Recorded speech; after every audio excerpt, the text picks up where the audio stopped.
বলো রাধে রাধে রাধে রাধে। যে যথা মাং প্রবর্তন্তে, ভগবান কিছু নিয়ম দিয়েছেন। যদি সব ইচ্ছা পূরণের ইচ্ছা কারো জাগে, তাহলে ভগবানের বাণী শুনতে হবে। এই জগতে দ্বিতীয় কোনো ব্যক্তি নেই যা আমাদেরকে শান্তির পথ দেখাতে পারে। আছে কি আপনাদের দৃষ্টিতে আছে? আমি আগে বলি, তারপর গান নাড়বেন। এমন কোনো মানুষ কি আপনাদের লক্ষ্য পড়েছে যার কোনো দুঃখ নাই? পড়েছে কি? না না। নেতা, মন্ত্রী, রাজা, হুজুর, জমিদার, তাকেও জিজ্ঞাসা করুন আপনি কি খুব ভালো আছেন, আর টেনশনের শেষ নাই। আর আমাদের মতো গরিব মানুষের তো নানান অভাব অভিযোগ তো আছে। তারপর আবার শারীরিক যন্ত্রণা, তারপরে শারীরিক যন্ত্রণা আছেই আছে, তারপরে মানসিক যন্ত্রণা। তাহলে শান্তিতে কে আছে যে আমাকে শান্তির পথ দেখাবে? আমি? এ বুড়ি বলে কি আমি নিজে দুঃখে মরছি, তাই গান গেয়ে ভিক্ষা চাই। হ্যাঁ, দেশে দেশে ভিক্ষা চেয়ে বেড়াচ্ছি, যাতে যা পাই তাই নিয়ে ফুটিয়ে খেয়ে আনন্দ পাই। বললো রাধে রাধে রাধে রাধে। যাই হোক, দেখিয়ে দিয়েছে, কিছু করার নেই। কিন্তু আমিও যে সর্বসুখী তা তো নয়। একজনেরই নাম হচ্ছে প্রেমানন্দ, সদানন্দময়। আর আমাদের আনন্দ আছে। আপনারা যদি বলেন যে আপনি খুব সুখী, হ্যাঁ সুখী, তবে পূর্ণ নয়। কোথাও না কোথাও একটু হলেও দুঃখ আছেই, কারণ আমরা পূর্ণ হতে পারবো না। কিন্তু পূর্ণকে স্বয়ং ভগবান, তিনি হচ্ছে পূর্ণানন্দময়, সদানন্দময়, সর্বদাই তিনি আনন্দময়। কেন না, তিনি হচ্ছে আদি পুরুষ। যেরকম আমরা তুলনা করতে পারি, আমরা নদী, নালা, পুকুর, ডোবা, আর স্বয়ং ভগবান হচ্ছে সমুদ্র, সিন্ধু। এই জন্য নদী শুকিয়ে যায়, নালা শুকিয়ে যায়, পুকুর ডোবা শুকিয়ে যায়, কিন্তু সমুদ্র কোনোদিন শুকিয়ে যায় না, শেষ হয় না। এই শেষ হয় না এমন যে বস্তু, তিনি হচ্ছেন স্বয়ং ভগবান। সে বৈজ্ঞানিক থেকে, মূর্খ থেকে, বদমাইশ থেকে সবাই একদিন না একদিন তাকে স্বীকার করতেই হয়, ভগবান বলে কেউ একটি মহাপুরুষ আছে, যাকে না মানলে জীবন কোনোদিন পূর্ণতা প্রাপ্ত হবে না। তাহলে কি মানুষ কোনোদিন সুখী হয় না? হ্যাঁ, যেদিন ভগবানকে প্রাপ্ত হবে। এখানে প্রাপ্ত মানে তার দর্শন পাওয়া, প্রাপ্ত মানে তার সেবা করা। এর চাইতেও আগে আছে, ভগবানের কৃপা পেলেই আপনি পূর্ণ হয়ে যাবেন। যার সামান্য কৃপা পেলে মানুষ পূর্ণতা প্রাপ্ত হয়।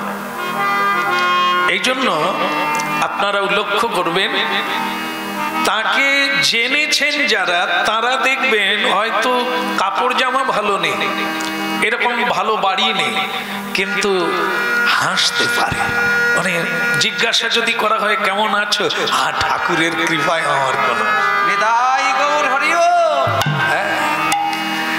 আর কিছু মানুষ আছে দেখবেন অনেক আছে, তবু বলে তিনতলার ছাদটা দিতে পারলাম না, বড় দুঃখ।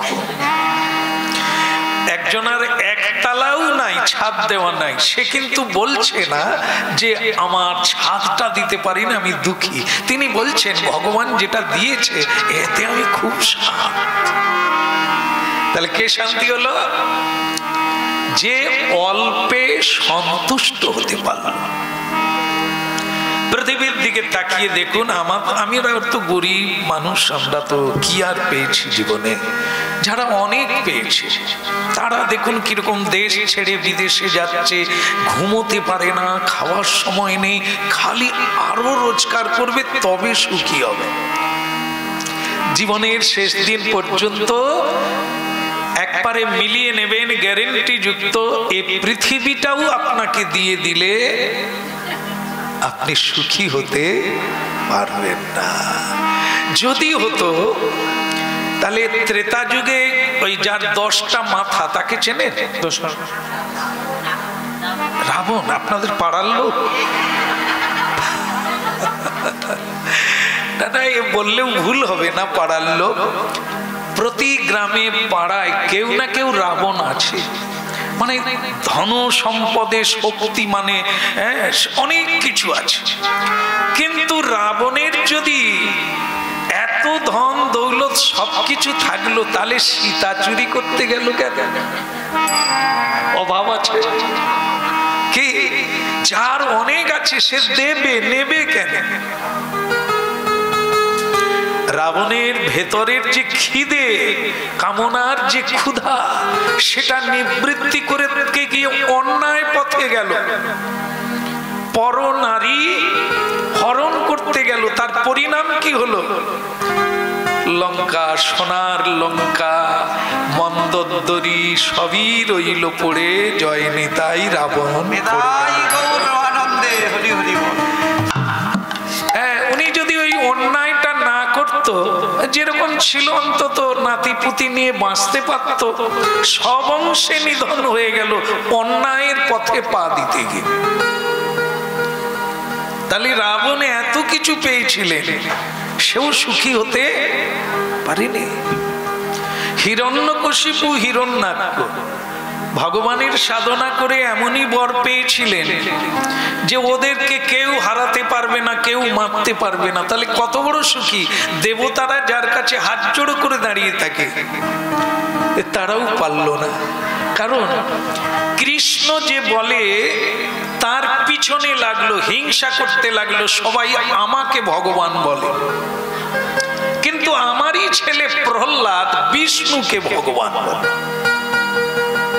সহ্য করতে পারলো না, নিজের ছেলের পিছনে লাগলো, তাকে হত্যা করতে হবে। পারলো কি? ছেলেকে হত্যা করতে গিয়ে নিজের বিনাশ হয়ে গেল। কেন? তুমি যদি এত শক্তিমান, এত বলবান, এত ধনবান, তাহলে তুমি ছোট্ট একটা 5 বছরের ছেলে, সে যদি বিষ্ণু ভজন করে করুক না, তুমি তার পিছনে লাগতে গেলে কেন? এটি তো অন্যায়। তাহলে উনিও অপূর্ণ ছিল। সবাই ভগবান বলে, কিন্তু সবাই ভগবান ওনাকে বলে না। প্রহ্লাদেরও মুখ থেকে ভগবান নাম শুনতে চেয়েছিল হিরণ্যকশিপু, তাই অকালে মারা গেলেন। এগুলো স্মরণ করতে হবে, না হলে এই কথার তাৎপর্য নিতে পারবো না, জীবনের মানে খুঁজে পাবো না। এগুলো মিলাতে হবে। আমাকে যদি সুখী হতে হয়, আমার সামনের লোকটাকে দেখতে হবে, আমার পিছন দিকে একবার তাকাতে হবে, আমার পিছনে কেউ আছে কিনা। আর বলি না, হে দুনিয়ায় আমার মতো গরিব কেউ নাই, আমার মতো দুঃখী কেউ নাই। না না, তুমি খুঁজে দেখো, তুমি অনেক ভালো আছো, তোমার চেয়েও। বলো রাধে রাধে। তাহলে আমি যখন মানে সাইকেল চালিয়ে বিভিন্ন জায়গায় যেতাম, তখন আমার এত তেজ ছিল, সাইকেল চালালে সব সময় মনে করতাম আমার সামনে কেউ থাকবে না, মানে আমি সবাইকে পার হয়ে যাব। ওরে বাবা, আমি এখান থেকে হলদিয়া পর্যন্ত সাইকেল চালিয়ে গান গাইতে গেছি। হলদিয়া সাইকেল করে গান গাইতে গিয়েছি। মানে তখন তো এত লোক পয়সা করি আমায় দেয়নি, গরিব তো, সাইকেল চালিয়ে যেতাম। তো তখন আমার ওই রকম মনের মধ্যে থাকতো যে আমার সামনে কেউ থাকবে না, আমি সবাইকে পারিয়ে যাবো। অবশ্য গাড়িকে না, সে একটা মানে চাঁদ ধরার মতো হয়ে যাবে, ওটা করতাম না। কিন্তু সাইকেল চালিয়ে আমার আগে কেউ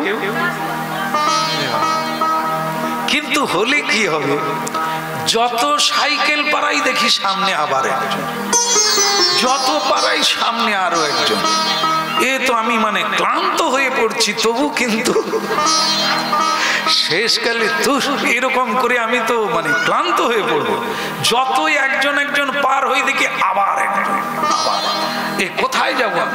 শেষকালে ঠিক করে নিলাম আমার পিছনে তো কাউকে পার হয়ে এসেছি, আমি তো তার থেকে এগিয়ে, তবে আর সামনের দিকে এগোবো কেন? ওই ঠিক আছে।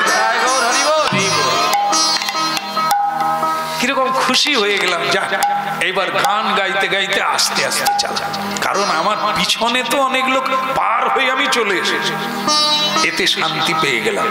আর যদি ওইটাই বজায় থাকতো যে কাউকে আমার সামনে যে, তাহলে বোধহয় ওই সমুদ্র পার হয়েও চলে যেতে হবে, কারণ ওটা হবে না।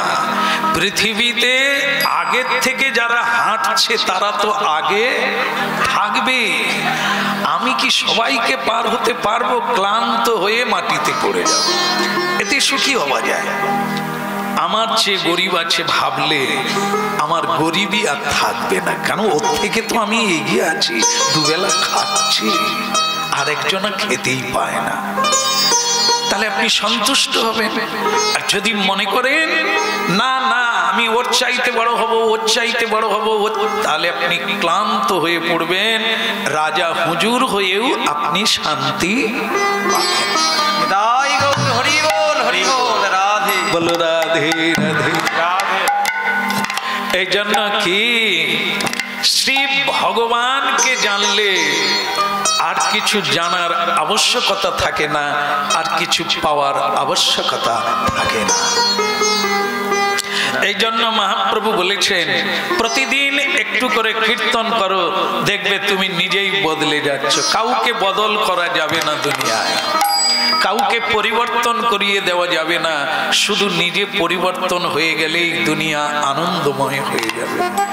এই জন্য একটু হাতে তালি দিয়ে কীর্তন করো, রাধা মাধব জয় জয় কুঞ্জ বিহারী জয় জয় রাধা মাধব জয় জয় কুঞ্জ বিহারী জয় জয় রাধা মাধব জয় জয় কুঞ্জ বিহারী জয় জয় রাধা মাধব জয় জয় কুঞ্জ বিহারী।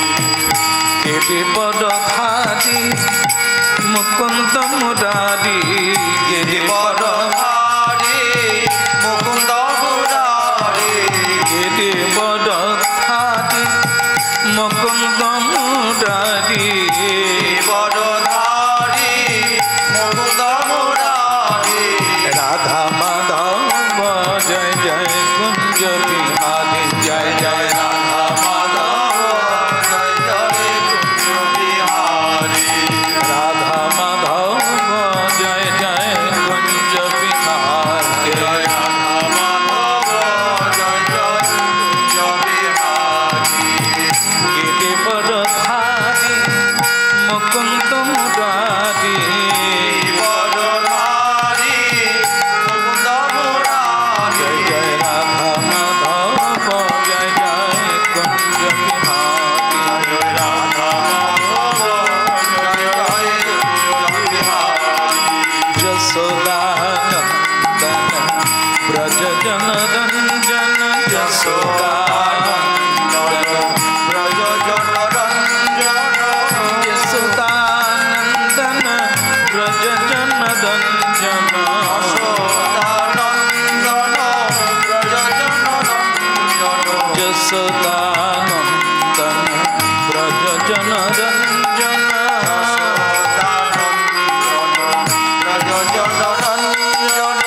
এটাই করব, আমরা কেবল কীর্তনই করব।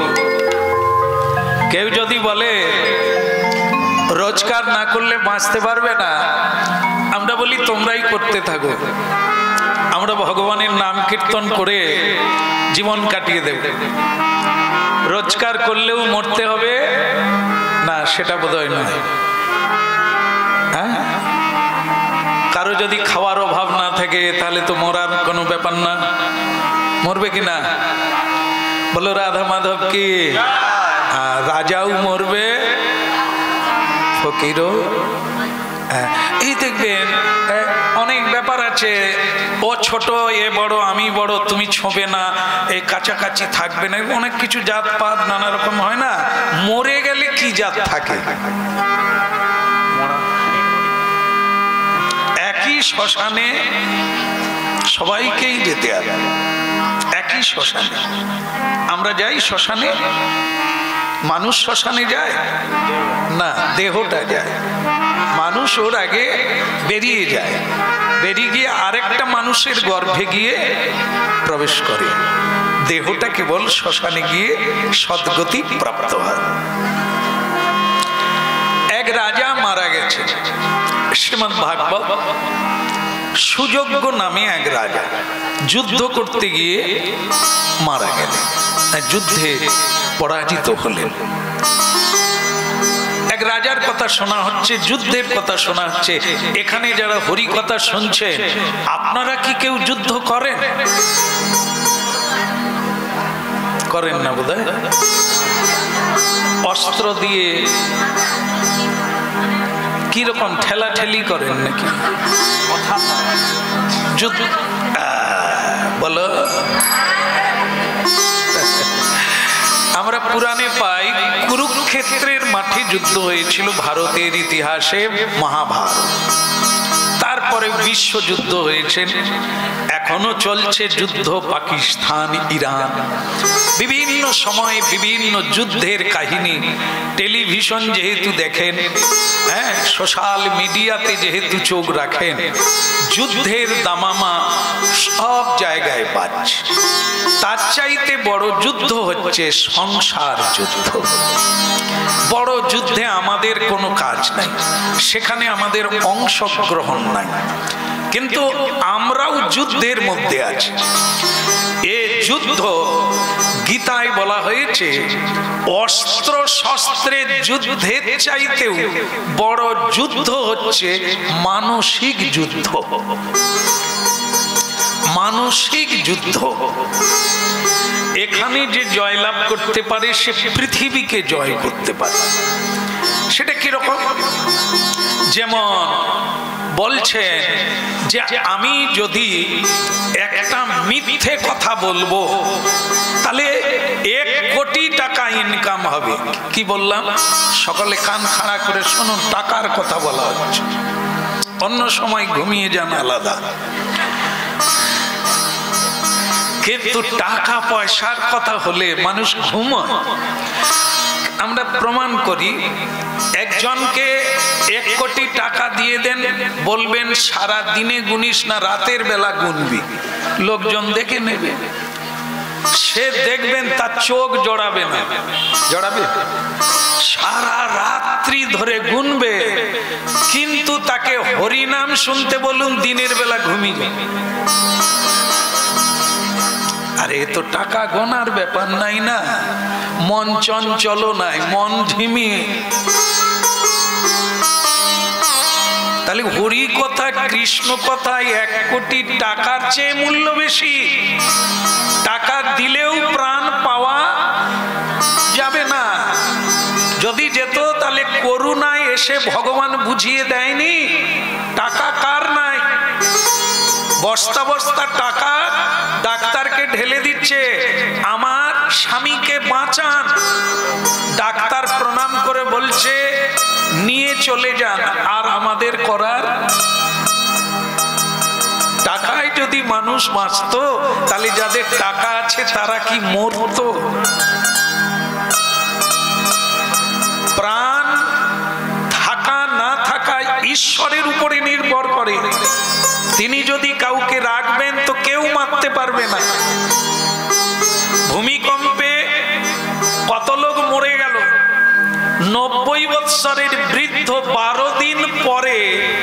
ধ্বংস স্তূপ থেকে বের করা হলো, সে বেঁচে আছে। কি তাহলে কে তাকে রক্ষা করলো? এত লোক মরে গেল, যে বৃদ্ধের শব্দ শুনে মরে যাবার কথা সে বেঁচে আছে। কে বাঁচায়? তিনি রাগলে কে তাকে মারবে?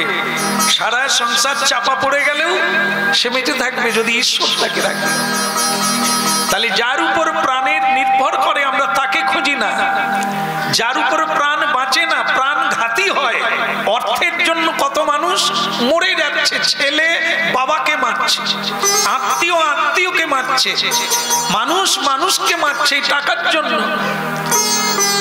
তাহলে সেই টাকাকে আমরা খোঁজ করি, তার সাধনা করি, কিন্তু যিনি আমাদেরকে বাঁচিয়ে রেখেছেন তাকে প্রণাম করারও সময় নাই। কি অকৃতজ্ঞ আমরা! তাহলে রাজা মরে গেল, যুদ্ধস্থলে গিয়ে মরে গেল। এ সংসার যুদ্ধে কতজন সমাধি হয়ে গেল। আমাদের আগে আগে আমাদের পূর্বপুরুষ যারা মরে গেছে, মারা গেছে, তারাও যুদ্ধ করে গেছে কিছু পাওয়ার জন্য। এই সুখ পাবো, এই শান্তি পাবো, এই জায়গাটা আমার হবে, এরকম আমি বাড়ি বানাবো, এরকম আমার গাড়ি চাই। করতে করতেই যুদ্ধে মরে গেল। কেউ পেল, কেউ পেল না। যদিও পেল তার আশা মিটল না। এই সংসার সমরাঙ্গনে কত মানুষ মরে গেল। আমরাও যুদ্ধ করে যাচ্ছি একে অপরের সঙ্গে, মানসিক যুদ্ধ। পাওয়া হলো না, আমার সারা জীবনটাই ব্যর্থ গেল, পাওয়া হলো না। গ্যারেন্টি যুক্ত বলা যাবে, শ্রীকৃষ্ণ ভজন করুন, আপনি অল্প দিনের মধ্যে অনুভব করবেন আর আমার কিচ্ছু লাগবে না, আর আমার কিচ্ছু লাগবে না, আমার সব পাওয়া হয়ে গেছে। এ ব্যক্তি রেখে দ্বিতীয় ব্যক্তি বলতে পারবে না আর আমার কিচ্ছু লাগবে না। এই জন্য শ্রীকৃষ্ণ ভজনামৃত এত অমৃত, যা মানুষ বেঁচে যায়, মৃত্যু থেকে বেঁচে যায়। এই জন্য তাকে বলা হয় মৃত্যুঞ্জয়ী। ভক্তের মৃত্যু নাই, তার মানে এটাই, তার কোনোদিন পতন নাই। সে ঊর্ধ্বগামী হবে, প্রেমানন্দের দিকে এগিয়ে যাবে। এখানে মরবে, এক কৃষ্ণ ভক্তি মায়ের গর্ভে গিয়ে জন্ম নেবে, আনন্দ আরো অপার আনন্দ হইবে। বলো রাধে রাধে রাধে। ভুলে গেলাম কে যেন মরে গেছে, সুযোগ্য রাজা মারা গেছে, শ্মশানেই পড়ে আছে। যেরকম গান্ধারী মা কাঁদতে কাঁদতে ছুটে গিয়েছিল দুর্যোধনের দেহটাকে দেখার জন্য, তেমনি এই রাজার শতপত্নী, কতজন? 100 জন পত্নী। শেষ করে দেবো?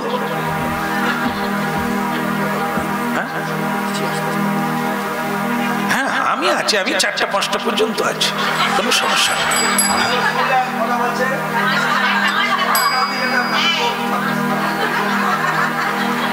হ্যাঁ, ওদিকে শেষ হয়ে গেলে বলবে। আমরা সকাল থেকে আসছি, আমাদের ডাক নাই, বলে ওদিকে চালিয়ে দিই। আমরা কি অপরাধ করলাম? আগে তো আমরা লাইনে আছি। বলো রাধে রাধে রাধে। ভালো, আপনার বিচার ভালো প্রভু, ভালো থাকে। তুমিও খেয়ে না, হ্যাঁ তুমিও খেয়ে না। বলো রাধে রাধে রাধে রাধে।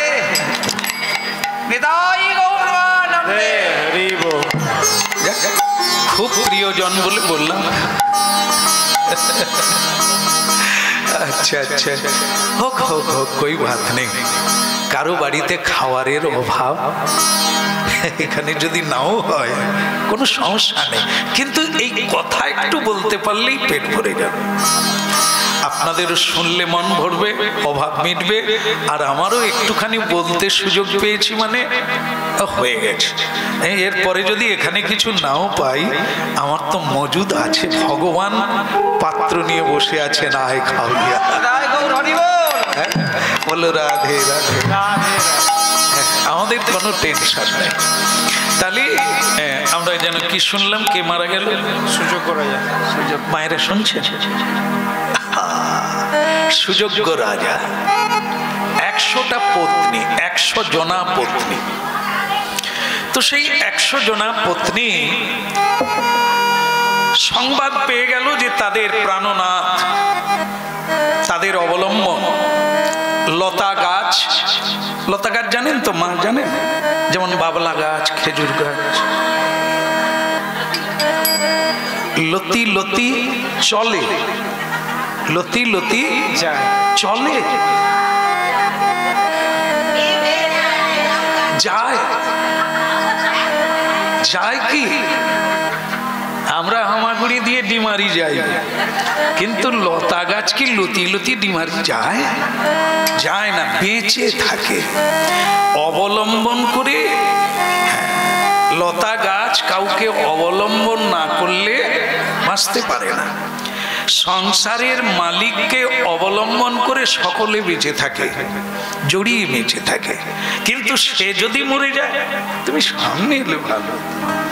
আসল ভক্তকে দেখতে পাই, এ হাসে না কাঁদে, আমি একে খুব লক্ষ্য রাখি, একে রাখতে হয়। এই দিনের বেলা আসবে না, কালকে গান ছিল, কালকেই ওকে রাস্তায় ধরে নিয়েছি, যাবে তো? দেখি দেখি না, আমার দিকে দেখো।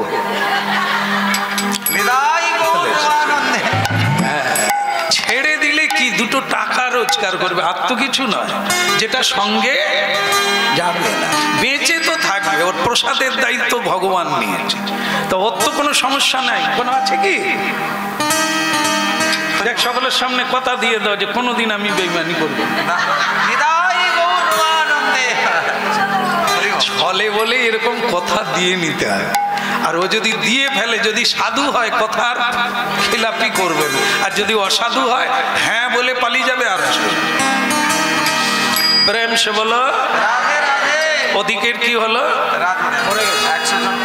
রাজা, রাজার পত্নীগণ অবলম্বনকারী সবাই চোখের জলে ভাসতে ভাসতে একবারে মানে এলো থেলো বেশ, কেশে ঢাকা নাই, মাথায় ঢাকা নেই, লজ্জা নেই, শরম নেই, ছুটছে শ্মশানে।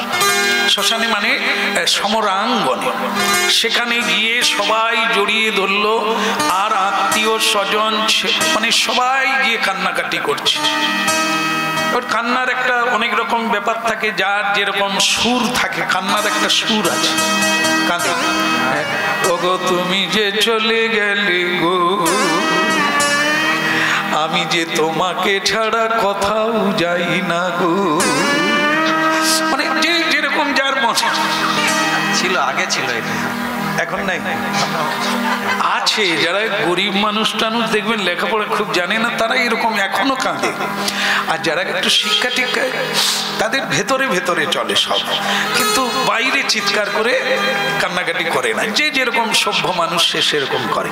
যেমন দেখবেন গরিবের বাড়িতে ঝগড়া হলে সারা পাড়া জেনে যাবে, জেগেও যাবে, ওই লেগে গেছে, ওই শুরু হয়েছে।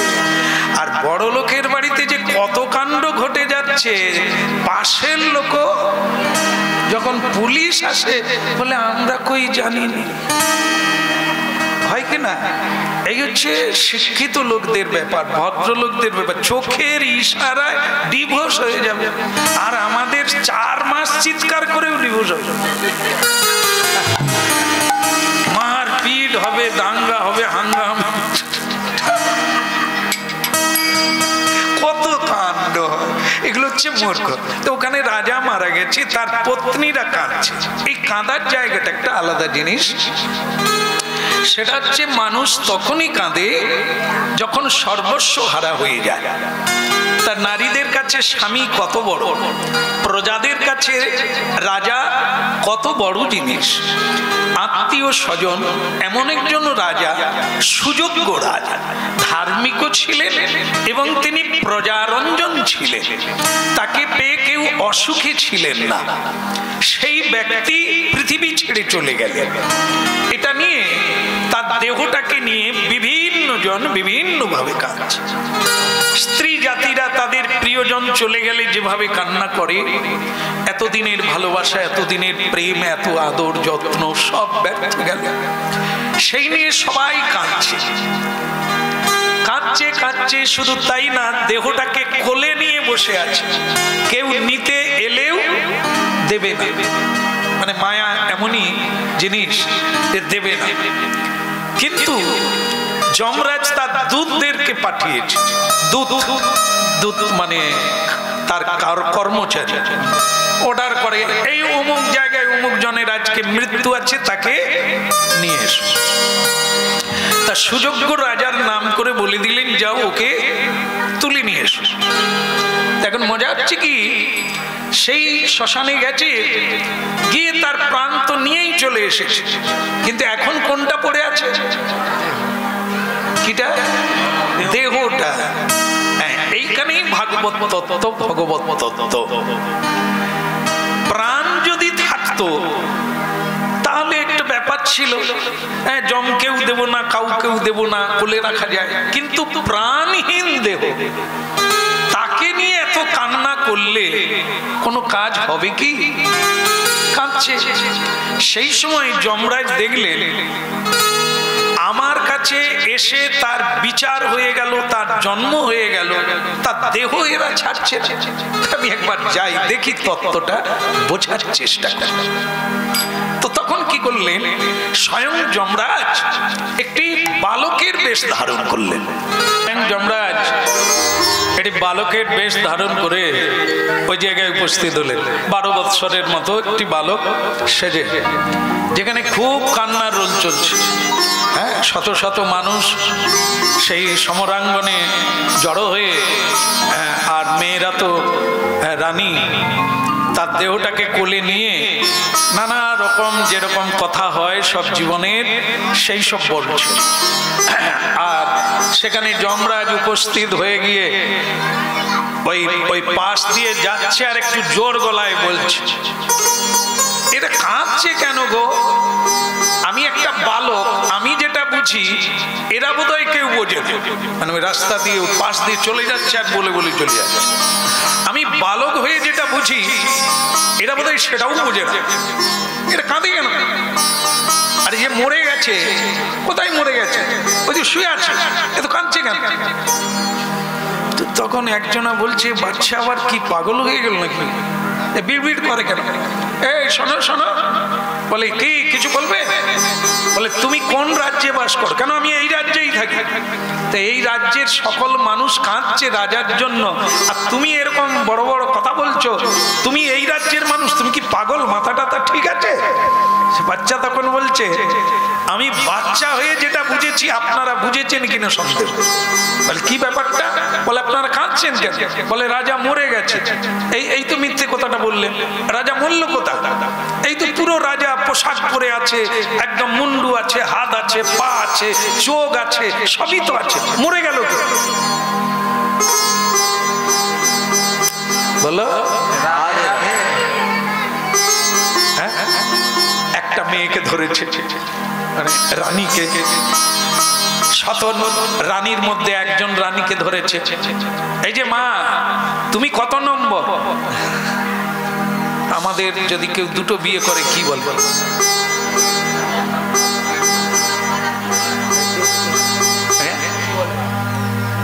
তো বলেই দিচ্ছে, আমি শুনি, তুমি বলো কি বলে? জানি না।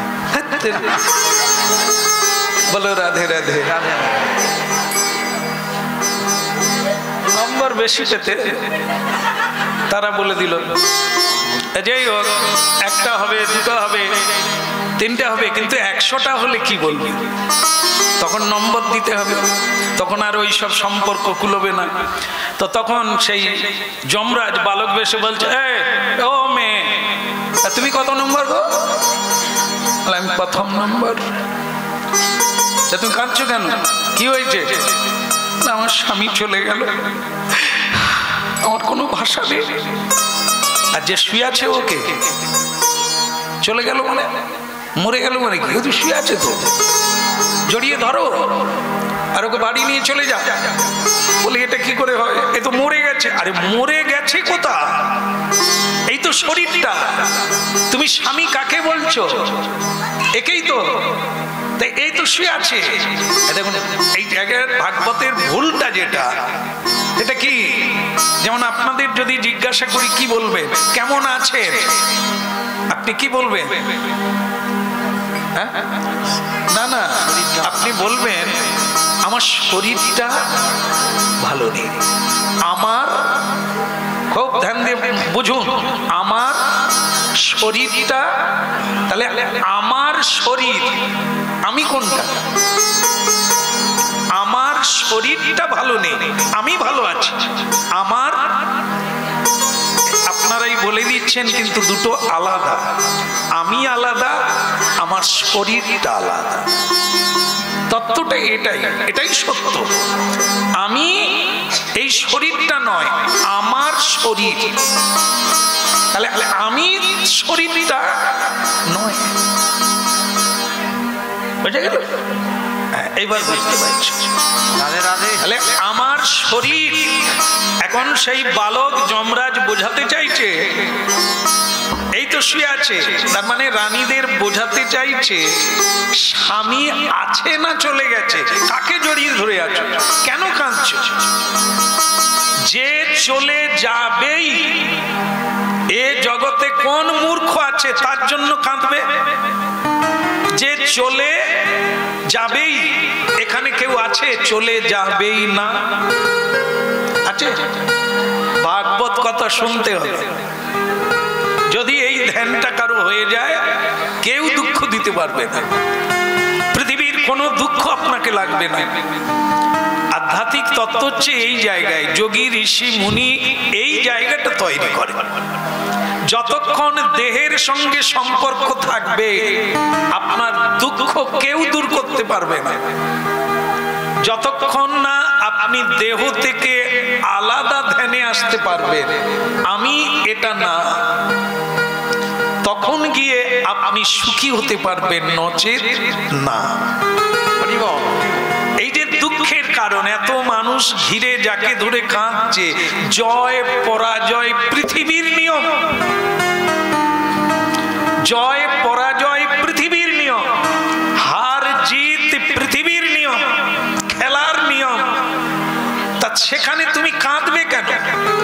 অন্যজন না হারলে তুমি জিতবে না, তুমি না জিতলে অন্যজন হারবে না। জন্মিলে মরিতে হবে, অমর কে কথা কবে। এক বুড়িমার নাতি মরে গিয়েছিল না, শ্রী রামকৃষ্ণ তাকে বলেছিলেন, বুড়িমা এত কান্না কেন? বলে আমার নাতি সম্বল ছিল, সেটাই মরে গেল। তুমি তো ঠাকুর, একটা ব্যবস্থা করে দাও যাতে আমার নাতি বেঁচে যায়। রামকৃষ্ণ বলছেন, ওসব জাদু আমার জানা আছে, বাঁচিয়ে দেবো, অসুবিধে নেই। সেই বুড়িমা বলেছিল, আমি খুব খুশি হব যদি আমার নাতি বেঁচে ওঠে। তাহলে হয়ে যাবে, কোনো ব্যাপার নাই। তুমি একটা কাজ করো, এই গ্রামের থেকে এক মুঠো সর্ষে কারো বাড়ির থেকে চেয়ে নিয়ে আসো।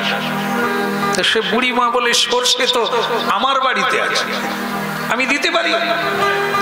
তখন রামকৃষ্ণ বলেছিল, সেই সর্ষে কাজ করবে না, তোমার বাড়িতে নাতি মরে গেছে। যে বাড়িতে এর আগে কেউ মরে না, তার বাড়ির থেকে এক মুঠো। এই গ্রামের নাম কি? বাড়াবাড়ি আস্তারা। আস্তারা যেটা বাড়তি সেটা বাড় আস্তারা। বলো রাধে রাধে। রাধে রাধে। ভালো লাগলো। এই বাড় আস্তারায় কি এমন কোন লোক আছে যার বাড়িতে কেউ মরেনি? তাহলে আমি এক মুঠো সর্ষে নিতাম, আর কি হবে? হবে না, সারা পৃথিবী জুড়ে হবে না। এ পৃথিবীর কোনায় কোনায় খুঁজলে এরকম একটা বাড়ি পাওয়া যাবে না যার বাড়িতে কেউ মরে না, কারো অসুখ করে না, কারো বিপদ আপদ হয় না, কারো দুঃখ নেই, কারো যন্ত্রণা নেই, এমন একটা বাড়ি পাওয়া যাবে না। তবু সেই বুড়িমা এই ধারণা তার ছিল না বলে শ্রী রামকৃষ্ণ তাকে পাঠিয়ে দিল, বুড়িমা যাও, যে বাড়িতে পাবে এক মুঠো সর্ষে নিয়ে আসবে। বুড়িমা দাঁড়ে দাঁড়ে ঘুরলো, জায়গায় জায়গায় গেল, সর্ষে কোথাও পাওয়া গেল না। কেন? সকলেই বলছে আমার তো শ্বশুর মারা গেছে, কে বলছে আমার তো আত্মীয় মারা গেছে এই বাড়িতে, কেউ দিতে পারলো না। বুড়িমার চোখের জল শুকিয়ে গেল, আর সে কাঁদে। হাসতে হাসতে এসে রামকৃষ্ণকে প্রণাম করলেন, বলে বাবাজি এর জন্যই আমাকে এত ঘুরালো, ওইটা তো বলে দিতে পারতেন, বলে বুড়িমা বললে কি আর এত কাঁদতেন? আপনি বুঝতে পারতেন না, এই জন্যই আপনাকে পাঠিয়ে দিলাম, দেখে আসুন। এটা জগতের নাম হচ্ছে মরজগৎ। এখানে কত মানুষ মরে গেছে, আগামী দিনে তুমিও মরবে, তারপরেও যারা জন্ম হবে তারাও মরবে। তা মৃত্যু তো অবধারিত, ধ্রুব সত্য, তাকে কেউ আটকাতে পারবে না।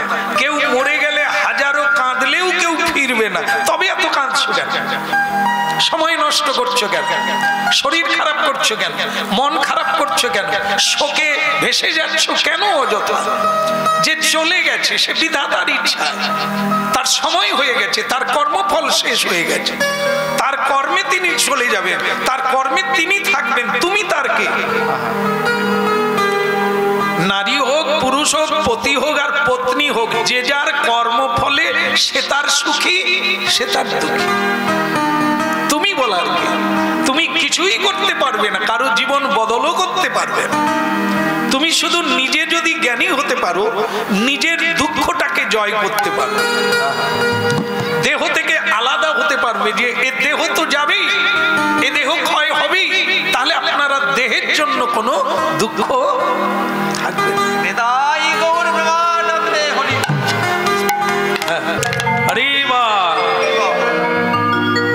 যমরাজ বালক বেশে অনেক তত্ত্ব কথা বলছে, সকলে অবাক হচ্ছে, কারো কারো দুঃখ ঘুরছে না। যেরকম রামকৃষ্ণ ঠাকুর বুড়িমার চৈতন্য করিয়ে দিলেন, মানুষ ততক্ষণ কাঁদে যতক্ষণ ভুল বুঝে। মানুষ তখনই সুখী হয়ে যায় যখন সত্যকে জানতে পারে। হ্যাঁ, এই সংসারে আমরা সবাইকে আপন আপন করে জড়িয়ে ধরেছি, আপন কেউ নয়। আজকে যাকে আপন বলা যায়, কালকে সে বিগড়ে যায়, বিগড়ে গিয়ে নূতনকে জড়িয়ে ধরে, আমাকে বাদ দিয়ে দেয়। তাহলে কি হলো? আপন কি? যে যার চাওয়া পাওয়া স্বার্থের জন্য একজন আরেকজনকে ভালোবাসে। স্বার্থে যখনই আঘাত হয়ে যায় আর ভালোবাসে না, সে তখন অন্যজনকে ভালোবাসে।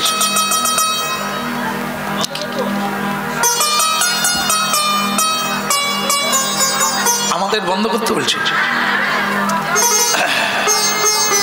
গেট বন্ধ করতে হবে। আচ্ছা আচ্ছা আচ্ছা, তাই করবে, যা ইচ্ছে করবে। বলো রাধে রাধে। রাধে রাধে। হ্যাঁ, আমরা সবসময় এই শব্দটা শোনার জন্য অপেক্ষা করি, তো এবার বন্ধ করে দাও, এই জন্য মনে হলো আমাকে বলছে। আচ্ছা, যাই হোক, তাহলে আরো আয়ুকাল আছে, যতই বলতে পারবো ততই ভালো। বলার সুযোগ তো সব সময় হবে না, আর আপনারাও তো সব সময় শুনবেন না। একটা নিমন্ত্রণে এসেছেন সবাই, আজ আমিও পেয়ে গেছি, আপনাদের একটু রোগী দেখে নেব। হ্যাঁ, বলো রাধে রাধে। রাধে রাধে। অসুবিধা হচ্ছে না তো? আচ্ছা, বলবেন, অসুবিধা হলে বলবেন, কারণ আমার বলার জায়গা অনেক আছে, আপনাদের কষ্ট দেওয়ার দরকার হবে না। কেমন? ভালো লাগলে বলবেন, 1 মিনিট গাইবো, আর না হলে এখানে চাপা দিয়ে দেবো, অন্য জায়গায় খুলে দেবো। বলো রাধে রাধে। রাধে রাধে। আচ্ছা, তাহলে কি হলো? যমরাজ সকলের জীবনে আসবে, একদম পাক্কা, আর এর জন্য কোনো দুঃখ নাই। যেটা কি, এই যে কান্নাকাটি, এসব বাদ দিয়ে দেয়, এগুলো মানে কিছু নয়। আপনারা যদি কীর্তন শুনতে থাকেন না, চোখের জল শুকিয়ে যাবে। একজন গুরু তার শিষ্যকে বলছে, আরে সংসার করতে তো মানা নেই, কিন্তু ভগবানের কাছে আসতে দেরি হয় কেন? শিষ্য বলে, আপনি তো সংসার করেন না, আপনি এসব ঠিক বুঝবেন না। সংসারে যে একটা প্রেম আছে, সেই টানটা কি করে ছাড়ে? টান মানে, মনে করুন পঞ্চুর মা, মানে আমার ছেলের মা, কি ভালোবাসে। হ্যাঁ, আমার 3 ছেলে আর আমার স্ত্রী, যেখানেই যাই গেলেই ফোন করে, তুমি কোথায়? যদি বলি আমি হেথা, বলে না, বিশ্বাস হচ্ছে না, ভিডিও কল করো। মানে দেখুন, এরই নাম ভালোবাসা। তুমি কথা আছো, আমার বিশ্বাস হচ্ছে না, ভিডিও কল করো।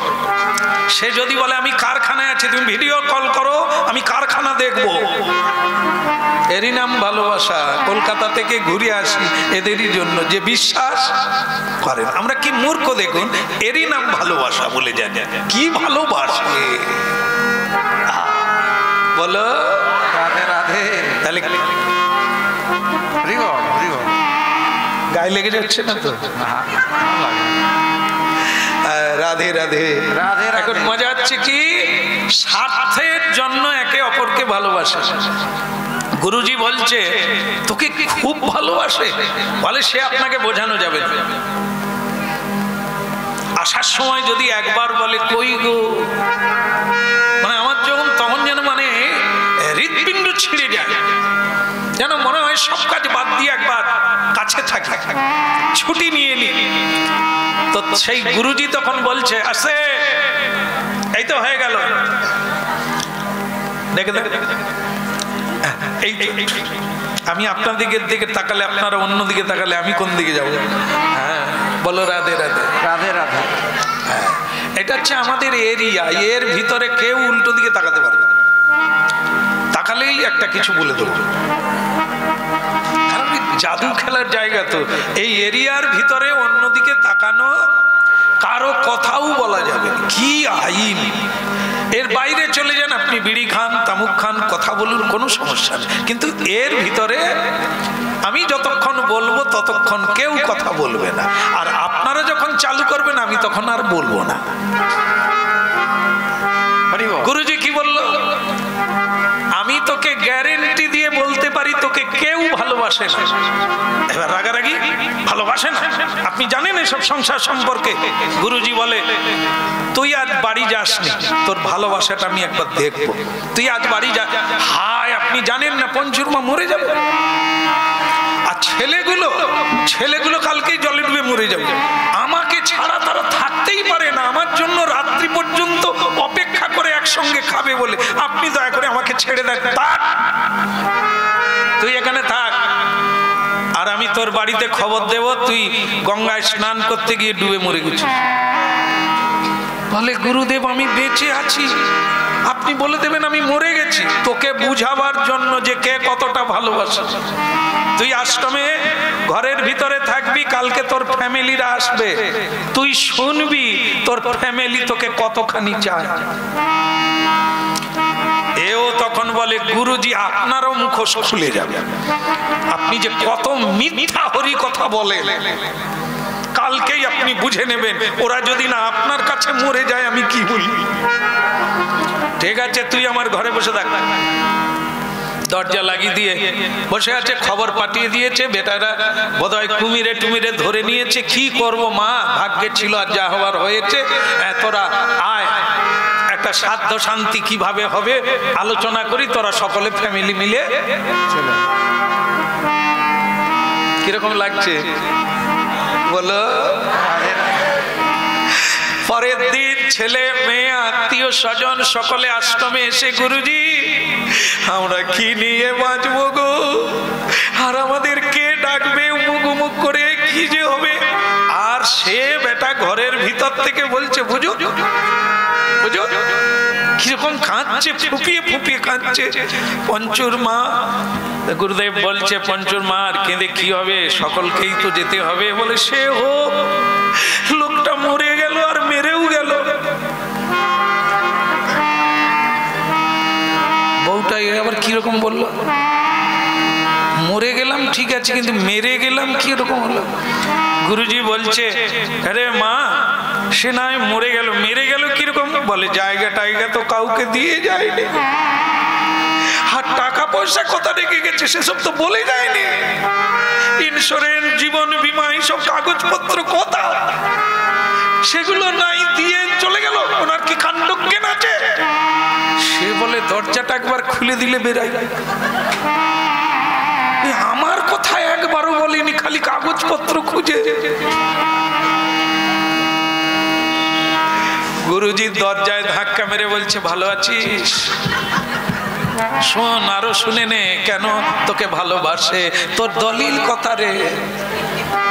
সে বলে দলিলের নিকুচি করছে, এদেরই জন্য আমি আছি। বলে এখনো অনেক বাকি, এখনো অনেক বাকি। শোন তাজা মা কি বলবো, কাগজপত্র সব পেয়ে যাবি, মা রেখে গেছে কোথাও। এখন সাধ্যের ব্যাপারটা কি করবি বল, সে তো মরে গেছে, কিভাবে আর কি সাধ্য করব, না করলে নয় সেরকমই করো। হঠাৎ পঞ্চায়েত এসে বললেন সব টাকা পয়সা আছে, কোনো সমস্যা নাই, 5 লাখ টাকা রেখে গেছে, আপনারা সাধ্য করুন মনের মতো করে।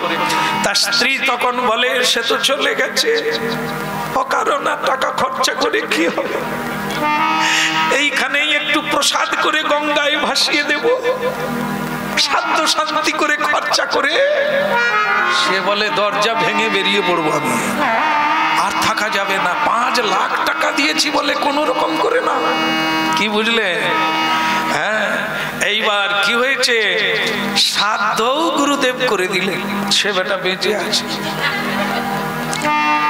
এইবার সে বলছে গুরুদেব আমার মন বলছে আমি আর কোথাও যাব না, আমি আপনার কাছে থাকবো, এখনো অনেক দেরি। কেমন? এইবার শ্রাদ্ধ শান্তি মিটে গেল, শিষ্যকে বলল কিরে তুই এবার থাকবি? বলে আমি থাকবো, আমার কিরকম মায়া মায়া লাগছে, প্রকৃত তো আমি মরিনি। আমি ভাবছি একবার পঞ্চুর মার কাছে যাব, আমি গিয়ে বোঝাবো যে গুরুদেব এরকম একটা কাণ্ড করেছিল, আসলে আমি বেঁচে আছি। কেমন? তুই এর পরেও যাবি? বলে আমি ওদের ছাড়তে পারি না। বলে তারা তো ছেড়ে সাধ্য করে নিয়েছে, ঘর বাড়ি আবার নতুন পেন্টিং করে নিয়েছে, তারা নতুন করে বাঁচা শুরু করে দিয়েছে, তুই আবার যাবি? গোলমাল হবে না? বলে কিচ্ছু হবে না, আমাকে তো ভালোবাসে তারা। বলে তাহলে যা, কালকে যাবি। দিনের বেলা যাবি না রাতের বেলা যাবি? বলে না রাতে যাব। বলে তাহলে কোথায় যাবি? দরজা দিয়ে ঢুকবি না খিড়কি দিয়ে যাবি? বলে না, আমি আগে পঞ্চুর মা যেখানে শোয় সেই ঘরে জানালার কাছে দাঁড়াবো, আগে ডাকবো, দরজা খুললে চুপি চুপি ঢুকে যাব। এবার দরজার গোড়ায়, মানে দরজা নয় জানালার গোড়ায় গিয়ে পঞ্চুর মা, পঞ্চুর মা, খোকা, ওরে ও মেজো খোকা, বড় খোকা, দা কাঠারি নিয়ে আয়। পঞ্চুর মা, আমি দা কাঠারি লাগবে নি। তুমি কে? আমি পঞ্চুর বাবা। ওগো তুমি তো মরে গেছো, তোমার তো শ্রাদ্ধ হয়ে গেছে, তুমি আবার আসছো কেন? পঞ্চুর মা, আমি মরিনি। বলে তুমি আর বলোনি,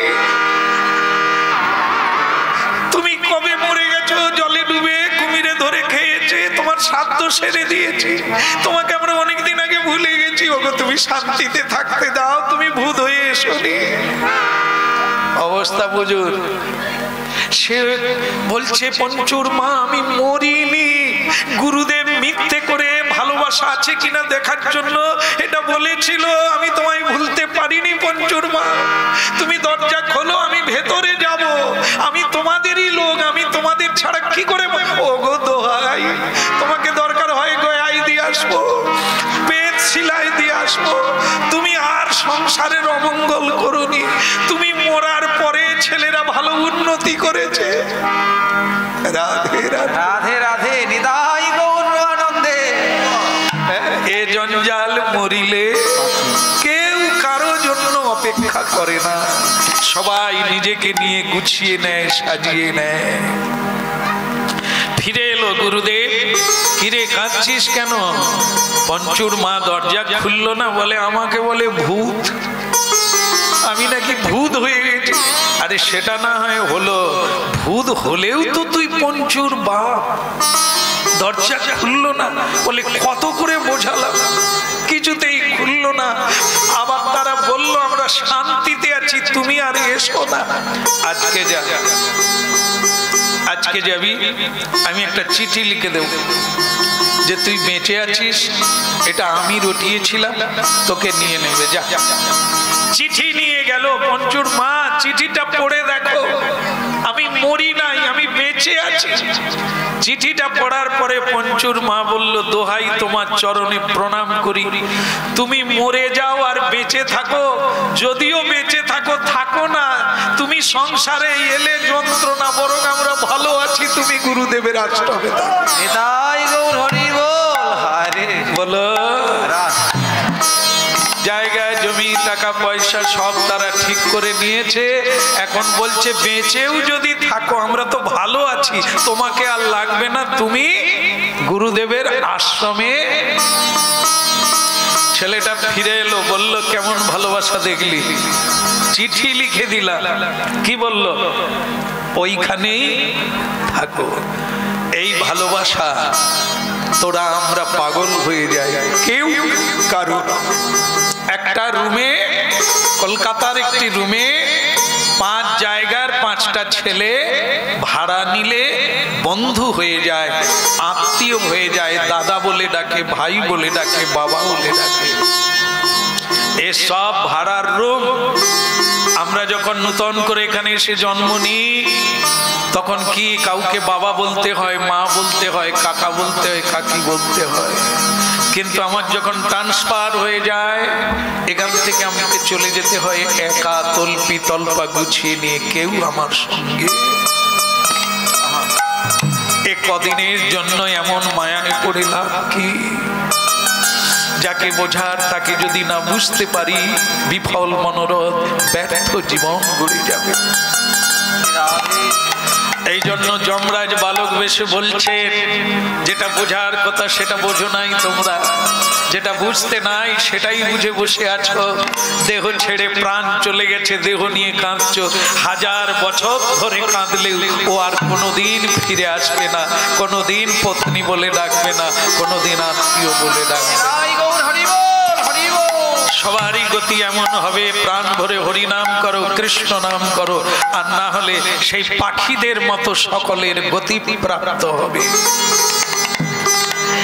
এমন দুর্লভ মানব দেহ পাই যা কি করো ভাবনা কেহ, এমন দুর্লভ মানব দেহ পাই যা কি করো ভাবনা কেহ, এমন দুর্লভ মানব দেহ পাইয়া কি করো ভাবনা কেহ, এমন দুর্লভ মানব দেহ পাইয়া কি করো ভাবনা কেহ, এমন দুর্লভ মানব দেহ পাইয়া কি করো ভাবনা কেহ, এবে না ভজিলে যশোদা সুত চরমে পড়িবে লাজে, এবে না ভজিলে যশোদা সুত চরমে পড়িবে লাজে,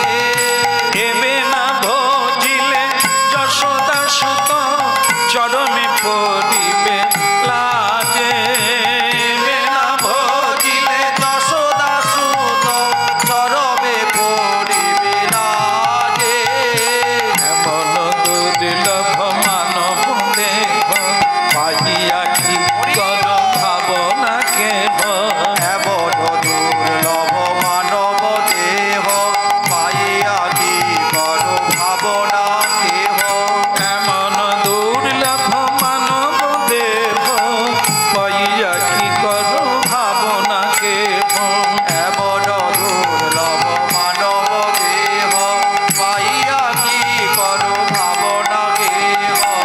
একটু কি কাঁদবো না? ভেতর থেকে কান্না বেরিয়ে আসছে, আপনজন চলে গেল, এখনো আপনজন অকারণ সময় নষ্ট করছে। নিজের কাজ নিজে করো, তোমাকেও চলে যেতে হবে, সেদিন তোমার জন্য যারা কাঁদবে তারাও অকারণ করবে। কাঁদবে কেন? কাঁদলে রাস্তা পিছল হবে। হরিনাম করতে হয়, যেমন মৃত দেহে নিয়ে যাওয়ার সময় কি বলে, হরিবল বলে না? তারপরেও কি করে? শ্রাদ্ধ বাসরে হরিনাম করে। তাহলে হরিনাম করলে তার গতিপ্রাপ্ত হবে। কাঁদলে কি হবে? ফিরে আসবে। অকারণ মায়া, তুমি কাঁদলে সেও কাঁদবে, তুমি চাইলে সেও আসবে, বারবার জন্ম নেবে, বারবার কাঁদবে। এ কাঁদার চাইতে মুক্তি ভালো। এমন দুর্লভ মানব দেহ পাইয়া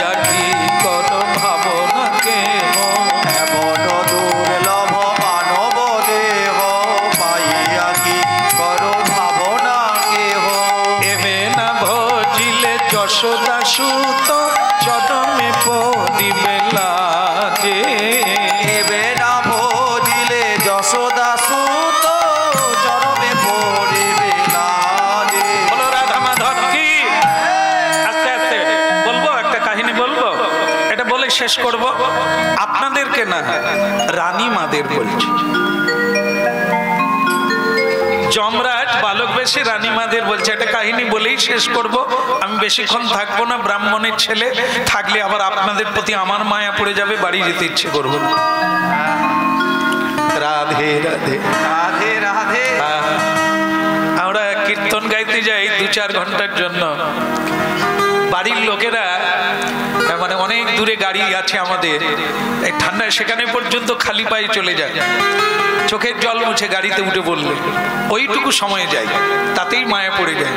তা তখন তারা বলে, আপনি যে কীর্তন গাইলেন কারোর প্রতি মায়া রাখতে নাই, তাই আপনার জন্য আমাদের চোখের জল এসে গেল, এটাও কি মায়া?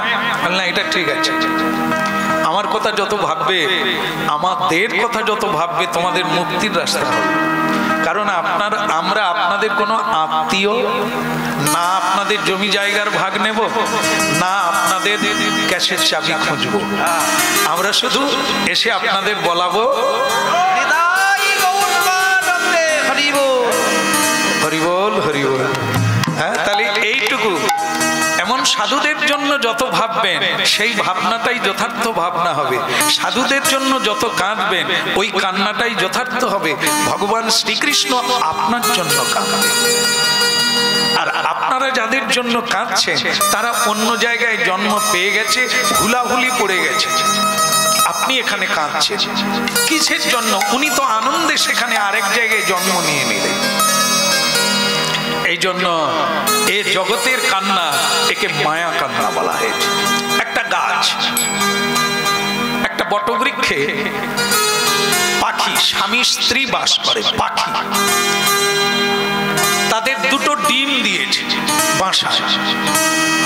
ব্যাগ জাল নিয়ে প্রতিদিন বটগাছের তলায় জাল পাতে খাবার ছড়িয়ে দেয়। মনে করে পাখিরা খাবার খেতে এসে কি করবে? জালে জড়িয়ে যাবে। জড়িয়ে গেলে কার লাভ হবে? ব্যাধের লাভ হবে। যে জড়িয়ে যাবে তার কি হবে? ক্ষতি হবে।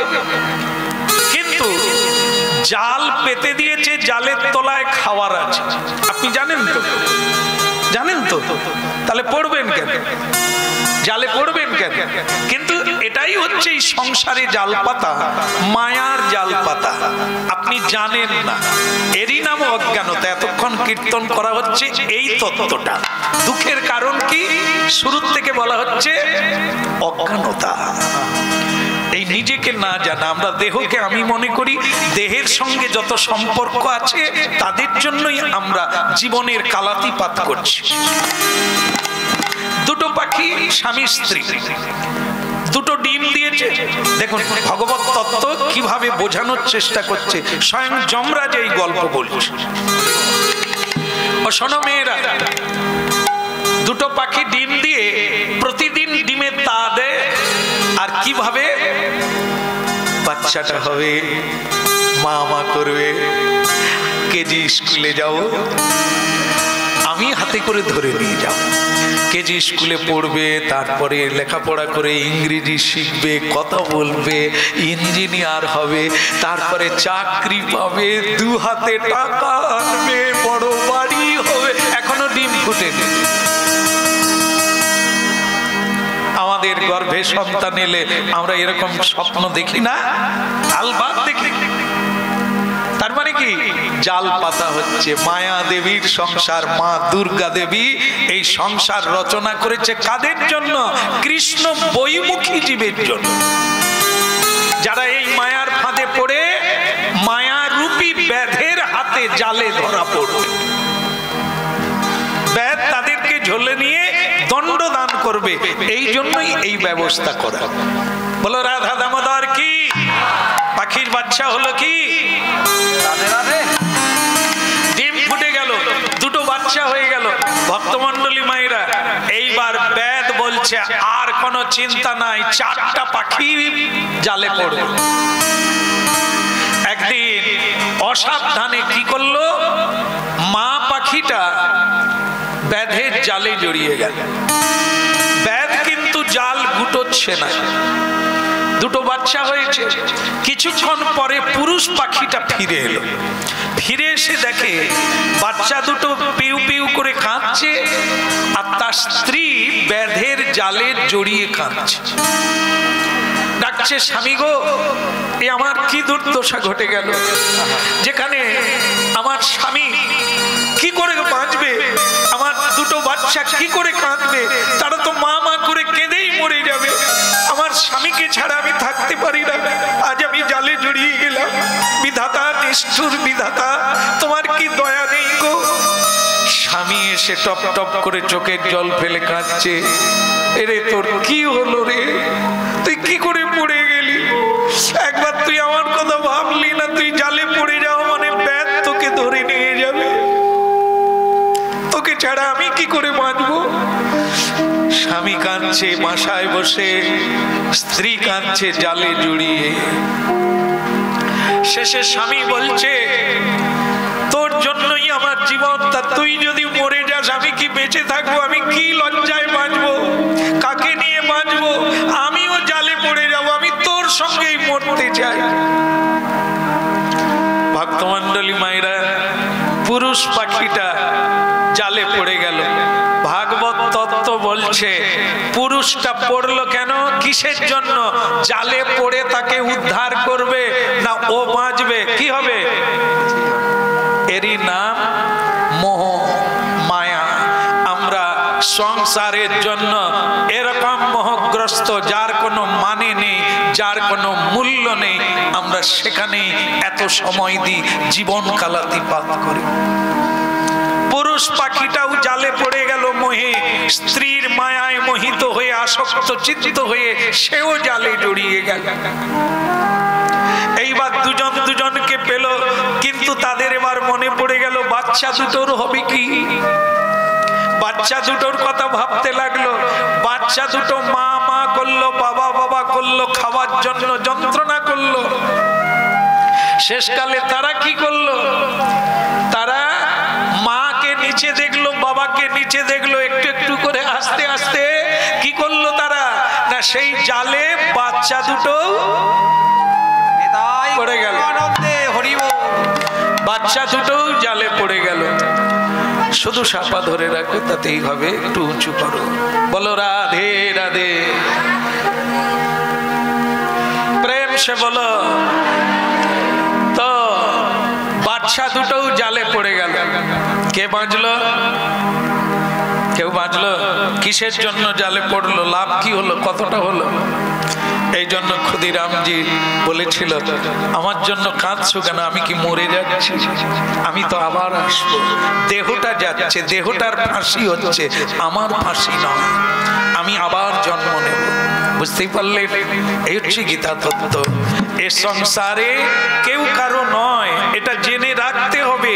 আজ তার জন্য শ্রীকৃষ্ণ ভজন করতে হবে, এটাই আপনার সঙ্গে যাবে, আপনাকে মুক্ত করবে। যমরাজ বলে গেলেন, আমি স্বয়ং যমরাজ, ধর্মরাজ, তোমাদেরকে এই ধর্ম তত্ত্বটা জানানোর জন্য এসেছিলাম, যাতে সারা পৃথিবীর মানুষ এই তত্ত্বটা জানতে পারে। পরবর্তীকালে আমরা অকারণ সময় নষ্ট করি, যেটার দ্বারা জন্ম জন্ম আমরা দুঃখই প্রাপ্ত হই, সুখী কেউ হতে পারি না। আজকে এই পর্যন্ত রাখলাম। বাতাসা হরিণ, এরপরে আপনারা সবাই মহাপ্রসাদ সেবা করুন।